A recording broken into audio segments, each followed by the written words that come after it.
Toddy was right, and based on the conversation that Kevin and I had in the pre-show discussion, as both Kevin and Toddy hit the Heisman pose at the same time, Kevin and Toddy were both picking Travis Hunter of Colorado, the wide receiver and cornerback, to win the Heisman Trophy. That's exactly what he did. He beat out Ashton Jeanty in the closest Heisman Trophy race since 2009. Jeanty finished second, and surprisingly, and correct me, guys, if I'm remembering this incorrectly, but didn't Dylan Gabriel finish third and Cam Ward got fourth? Yes. Okay. So I did remember it correctly, and I was very surprised by that because to me, Cam Ward was definitely the best team. Yeah, I guess, but to me, Cam Ward was the better quarterback. He's on the best this year. He's a quarterback. Yeah, that's why he was even. He's a quarterback. That's why Dylan Gabriel was in New York in the first place, and why he's the best quarterback there is because he's the best quarterback on the best team. But for me, I'll just quickly say that. I thought that Ashton Jeanty should have won. I said it last week. I still stand by it right now. Yes, Travis Hunter is a generational talent. Like he is. I saw who was it? Michael Irvin. Michael Irvin was on TV today on Fox Sports, and he was saying, "If I'm Travis Hunter, I'm saying my money. Hey, Ohtani, Show Shohei me the money," because he wants him to continue to play two ways, and that's exactly what Shohei Ohtani has done in baseball. And it hadn't been seen in baseball since Babe Ruth. It had been a very long time. We've seen it happen more recently in the NFL, back in the 90s, right? Because we saw Desmond Howard do it, and Deion Sanders did it with Ritter. Yeah. And Deion Sanders and Bo Jackson, they both played football and baseball. So it's like there has been proof in the past that people can play two ways, whether it be another sport or another position. And Travis Hunter, he is an all-time talent. He's going to have a great NFL career. He's had a great college career going from Jackson State to Colorado. But this stat is why I stand by my pick that Ashton Jeanty should have won. So Derrick Henry, 2,200. Derrick Henry, and Blue agrees with me as well, but Derrick Henry, 2,219 rushing yards, Heisman Trophy winner. This is going to be a constant theme. Ricky Williams, 2,124 rushing yards, Heisman. Ron Dane, 1,834, Heisman. Reggie Bush, 1,740, Heisman. Mark Ingram, 1,658, Heisman. Ashton Jeanty, more than all those guys, 2,497 rushing yards. He got second place. It's like, well, to me, he should have been the Heisman Trophy winner. He is the best player to me from this season. Like, Travis Hunter may have been doing it two ways, but it's not like his stats were the number one wide receiver stats or his stats were the number one defensive back stats. He had 4 interceptions. Toddy, correct me. Am I wrong on that? But he's got top 5 receiver stats. but he's not number one. Ashton Jeanty is by far number one when it comes to running backs. And so Jeanty might not have won the Heisman Trophy, but he's going to be a great running back for an NFL team. And Toddy, if you could give us your thoughts on Travis Hunter winning the Heisman. I mean, hey, the guy, we've never seen what he's doing before. I get what the magnitude of what Desmond Howard did. He was like a corner, but he played like a little bit of receiver. Deion, same thing, was really a corner, played some receiver. Even in the NFL, I think I heard a stat that from Todd McShay.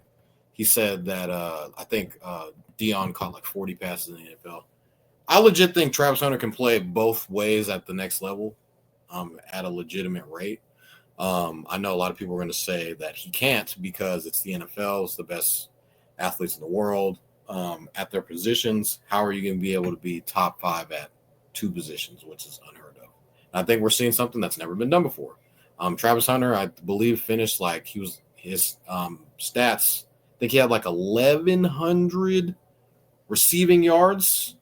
Like in that realm of 1,100, if I'll probably have to pull up stats. Shaun or Kevin could probably do that for you, boy.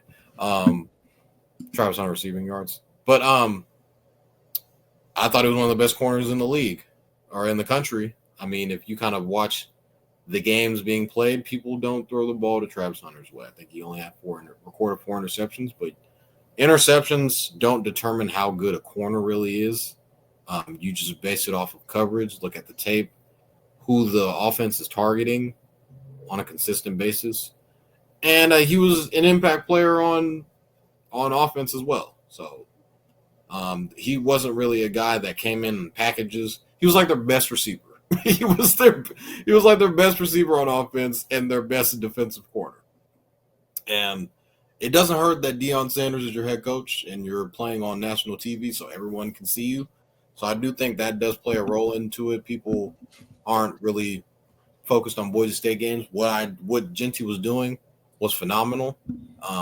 He was close to breaking Barry Sanders' record. He still has a chance. They keep going in college in the postseason stats. Okay. But I just think we've kind of seen what a Jeanty season looks like. Shaun named like 5 of them. Another guy kind of didn't mention was Melvin Gordon. I believe he had 29 touchdowns in 2011, 2012. That was the one guy on that list because my whole point was saying all 5 of those guys is they had those seasons and they won the Heisman. Melvin Gordon is one of the few that went with Jeanty that didn't, but It's still like history says that should have got it done. But also, like Travis Hunter doesn't exist. Jeanty probably wins that. Oh, for sure, without a doubt. Without a doubt. What we're seeing from Travis Hunter, I don't know if we'll ever see anything like this at all. I think we'll see a lot of people. Well, Travis did it. That means I can do it. You're not Travis Hunter, sir. So I feel like Travis is kind of changing the game in a sense. I think we're going to see a lot of people try to play both ways now. So we're going to see people come out of the woodwork and be like, "Oh, I could be corner and try to play receiver too." And then it won't work as much, but I feel like we'll see a lot of that. Kind of like when the Warriors were shooting a bunch of threes and the league started to draft guys that were 3-and-D guys so they could be like Steph and Clay, but you're not Steph and Clay. They're winning championships and you're kind of over here just shooting a bunch of threes and it's not working. So I think we'll see a lot of that throughout college football, maybe even in the NFL too. I'm not sure if it'll get to that magnitude, but I think we'll see a lot of guys try to play both ways in the coming up years for college football.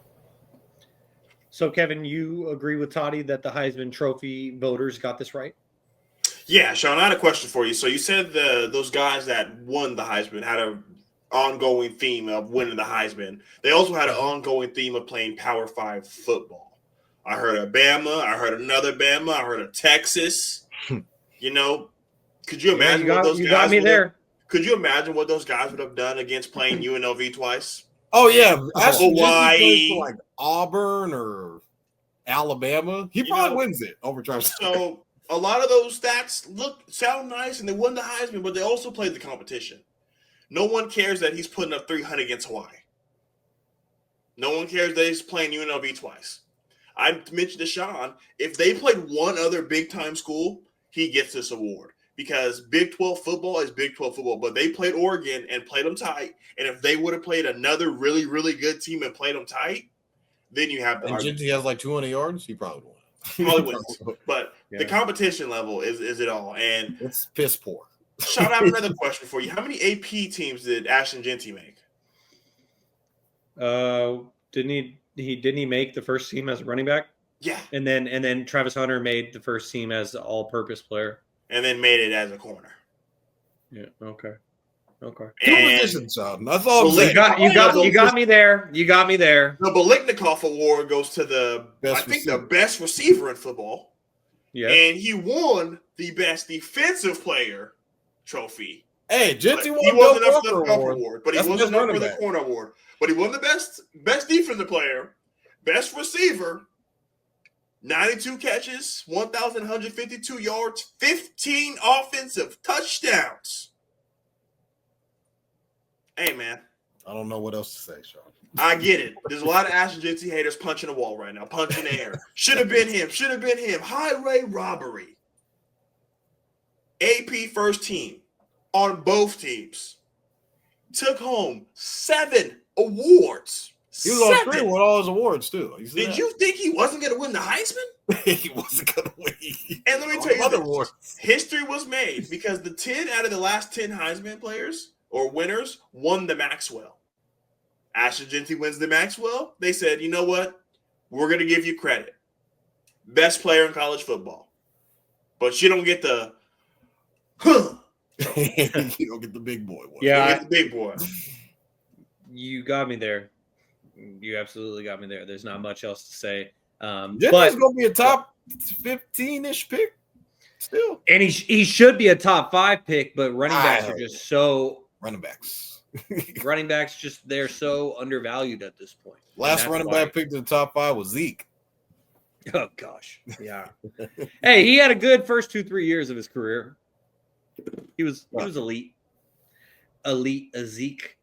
Elliott. Oh, that was terrible. I should have kept that in the brain. Anyways, all right. Well, we'll keep things moving here on Stats Over Politics. Elite Ezekiel Elliott. See, I just gave you 2 of them.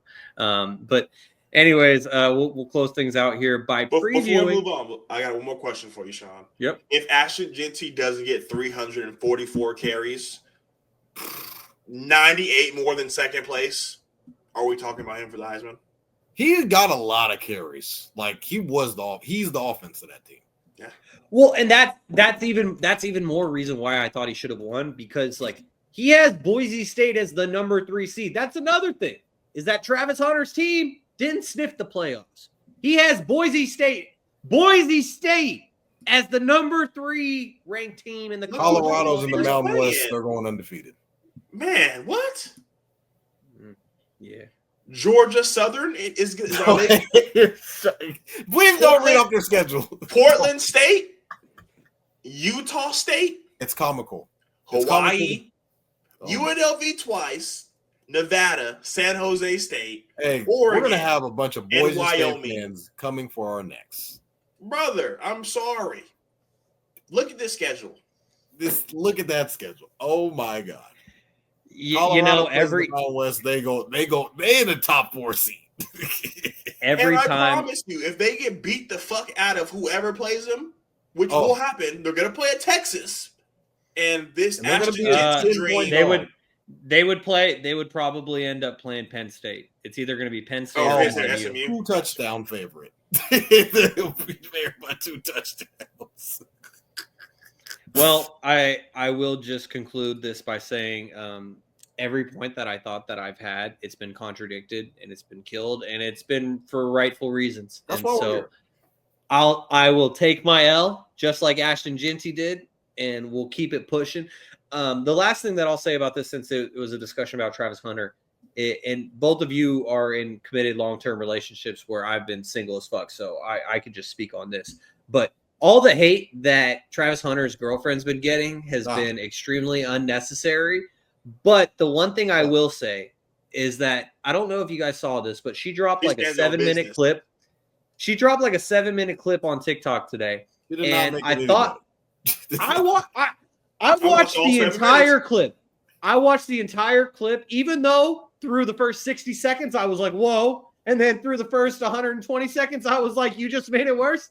And then I listened to the rest and I was like, okay, she made an argument. I don't think she's a bad person.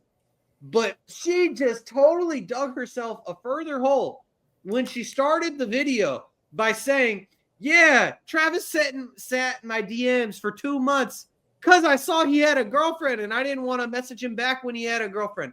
And then a minute later, she said, yeah, we didn't start talking because I'm not a homewrecker and I didn't want him to cheat on his girlfriend with me. And I like all these things. And I'm like, what? Why? They're going to start making NFL girlfriends do media training. Matthew Stafford's wife be going on there saying all kinds of shit. Like, bro, because they got too much information, bro. They're in the locker room. So they don't be, they just be talking. You don't have to say anything. You don't have to say anything. Yeah. Like, even to the point where she was like, Travis doesn't drink. He doesn't smoke.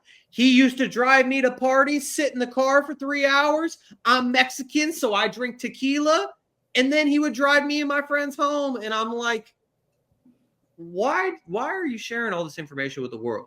Like, that story in itself just showed me even more reason why Travis Hunter is going to be an elite NFL player, because he's got his brain focused on all the right things. He's not partying, but you know, it's just, she just kind of dug herself a further hole by talking about the pre-relationship stuff.